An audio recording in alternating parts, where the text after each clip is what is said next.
हम बात करेंगे अलॉय हाइब्रिड 700C मॉडल को कैसे कस्टमाइज करें। सबसे पहले हम आ जाते हैं फ्रेम साइजेस पे।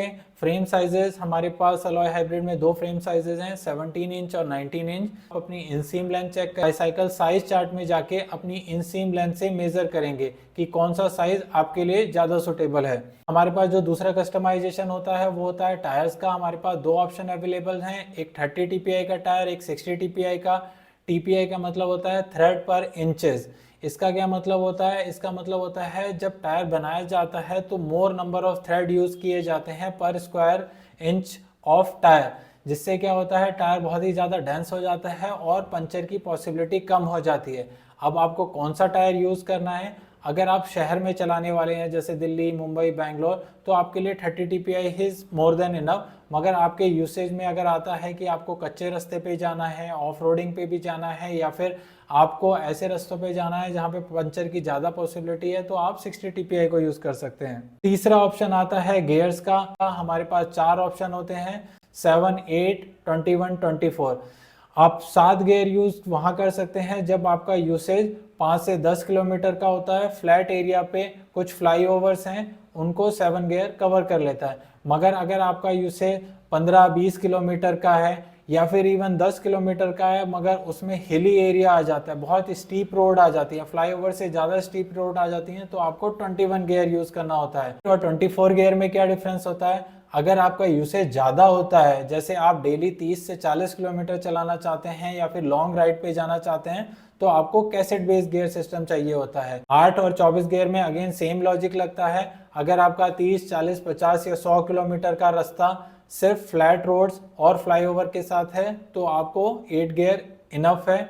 अगर आपके 30, 40 या फिर जितना भी रास्ता है उसमें बहुत ज़्यादा इंक्लाइन रोड्स आती हैं या फिर हिली एरिया आता है, तो आपको 24 गियर लेने चाहिए। तीसरा ऑप्शन हमारे पास आता है क्रैंक का। अगर आप 21 और 24 का सेलेक्ट करते हैं तो आपके पास क्रैंक के ऑप्शन मिल जाते हैं, शिमानो का और प्रोवील का।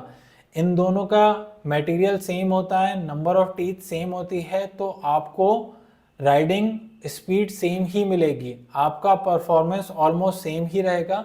ओनली डिफरेंस आएगा, शिमानो के टीथ ज़्यादा प्रिसाइज होते हैं तो आगे गियर शिफ्टिंग में ज़्यादा यूजफुल हो सकता है। अगर आप रेगुलर बेसिस पे यूज़ कर रहे हैं, आप 20, 30, 40 किलोमीटर का यूज़ कर रहे हैं, तो प्रोवील और शिमानो में कोई डिफरेंस नहीं आएगा। कस्टमाइजेशन ऑप्शन में आपको बताऊंगा सस्पेंशन का। हमारे पास 3 तरीके के सस्पेंशन रहते हैं, एक 50 mm का, एक 80 mm का और एक 100 mm का। अब ये 50, 80 और 100 क्या है? ये ट्रेवल होता है, एक बार डाउन करने का ये कितना मूवमेंट है। सस्पेंशन यहाँ था, यहाँ से नीचे कितना गया, ये 50 mm गया, 80 mm गया या 100 mm गया। इसे चूज करने के लिए सबसे पहली चीज आ जाता है आपका राइडर का वेट। अगर आपका वेट 90 kg से नीचे है तो आपके लिए 50 mm इनफ है। अगर आपका वेट 90 kg से अबव है मगर 115 kg से नीचे है तो आप जूम सस्पेंशन पे जा सकते हैं। और अगर आपका वेट 110 kg से अबव है तो आपको संटूर ही सस्पेंशन लेना पड़ेगा। अपार्ट फ्रॉम ट्रैवल, एक और चीज जो वेरी करती है वो करती है स्प्रिंग की क्वालिटी। अंदर जो स्प्रिंग लगा हुआ है वो कितना अच्छा है या कितना नॉर्मल है। जितना अच्छा स्प्रिंग होता है उतना मोशन अच्छा होता है। इसका यूसेज मैं आपको एक एग्जांपल के तरीके से बताना चाहता हूँ। हमारे पास 3 कारें हैं, एक मारुति 800 ले लीजिए, एक टाटा नेक्सॉन ले लीजिए और एक एसयूवी ले लीजिए।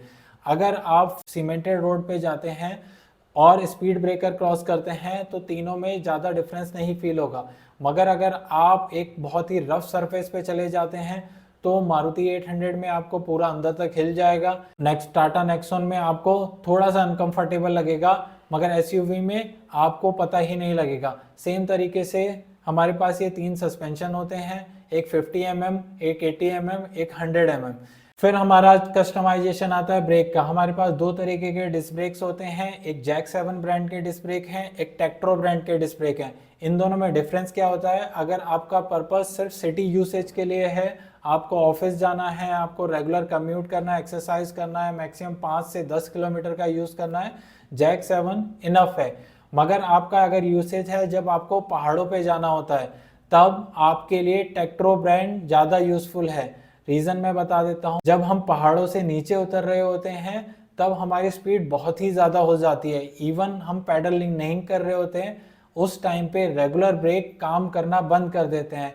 उस टाइम पे हमें या तो हाइड्रोलिक ब्रेक की ज़रूरत होती है या फिर पावरफुल ब्रेक जैसे शिमानो या टेक्ट्रो ब्रांड के पावरफुल डिस्क ब्रेक की ज़रूरत होती है। फिर हमारा कस्टमाइजेशन आता है स्टेम का। हमारे पास दो तरीके के स्टेम अवेलेबल होते हैं, एक 80 mm का स्टेम है, एक 105 mm का स्टेम है, एडजस्टेबल स्टेम। अगर आपने देखा होगा जब साइकिल चलाते हैं तो हमारी कमर थोड़ी सी बेंड होती है 60 डिग्री पे।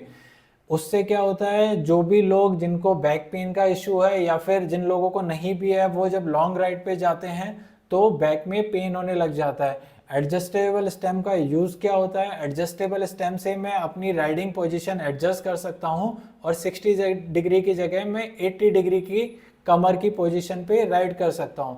ये उन लोगों के लिए ज़्यादा यूज़फुल होता है जो लॉन्ग राइड पे जाना चाहते हैं या फिर जिनको एग्जिस्टिंग बैक पेन प्रॉब्लम है। अगर आपको ऐसी कोई यूसेज नहीं है तो आपको 80 mm is more than enough. Next customization आता है परफॉर्मेंस अपग्रेड। इसमें हमारे पास दो ऑप्शन है, कैनली बीबी और निक्को बीबी। मगर इससे जानने से पहले हमें ये जानना जरूरी है कि बीबी सेट होता क्या है, बॉटम ब्रैकेट क्या होता है।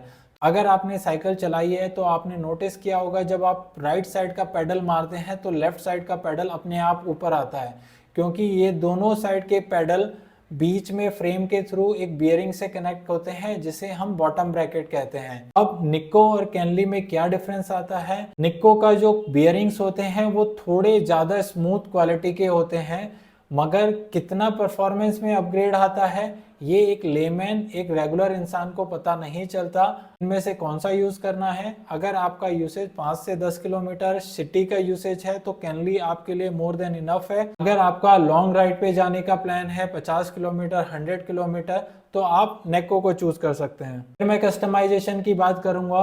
हैंडल बार, हमारे पास दो तरीके के हैंडल बार हैं। एक राइजर बार होता है जिसमें बीच में कर्व होता है और दोनों साइड से थोड़ा सा उठा हुआ होता है। एक दूसरा हैंडल बार है जो है फ्लैट हैंडल बार, वो एक स्ट्रेट लाइन में फ्लैट बार होता है। इसमें यूसेज में क्या डिफरेंस आता है, फ्लैट बार नॉर्मली थोड़ा सा कर्व होता है राइडर की तरफ। इससे क्या होता है, हैंडल बार की दोनों ग्रिप राइडर के ज़्यादा क्लोज आ जाती है जिससे ट्विस्ट एंड टर्न्स में यूजफुल होता है। As a regular rider, as a regular cyclist, और आप अगर आप अपनी राइडिंग जर्नी शुरू कर रहे हैं और या फिर आप एक्सरसाइज पर्पस के लिए ले रहे हैं तो फ्लैट बार और राइजर बार में आपको ज़्यादा डिफरेंस नहीं महसूस होगा। आप अलॉय राइजर हैंडल बार को चूज कर सकते हैं। एक दूसरा रीज़न जिसकी वजह से लोग अलॉय फ्लैट बार को यूज़ करते हैं वो है लुक। एक बहुत ही प्रीमियम लुक आता है अगर आप अलॉय फ्लैट बार को लेते हैं। इसके बाद हमने एक टेक्स्ट बॉक्स दिया है, अगर आप अपनी साइकिल पे अपना नाम लिखवाना चाहते हैं तो अपना नाम उस टेक्स्ट बॉक्स में लिख देते हैं जिसको हम प्रिंट करते हैं। ये कोई स्टिकर नहीं होता, ये साइकिल पे आपका नाम पेंट से लिखा जाता है और उसके ऊपर लैकर लगाया जाता है ताकि वो बारिश से या फिर इजीली रिमूव नहीं हो सकता। फिर हम बात करते हैं क्या फ्री एसेसरीज होती हैं। साइकिल के साथ आपको साइड स्टैंड और मड गार्ड फ्री एसेसरीज में आता है।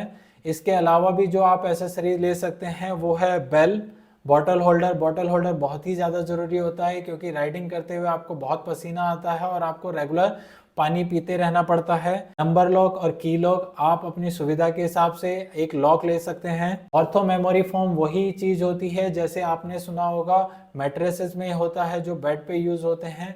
वो अगर लॉन्ग राइड्स पे जाना चाहते हैं और आपको लगता है कि आपकी सीट अनकंफर्टेबल है तो आप सीट कवर ले सकते हैं। फिर ऑप्शन आता है DIY और होम असेंबली, इनमें से कौन सा चूज करें। हमारे पास कोई भी प्री असेंबल्ड साइकिल नहीं होती, हम हर साइकिल को स्क्रैच से बिल्ड करते हैं और फुली टेस्ट करने के बाद ही उसे भेजते हैं।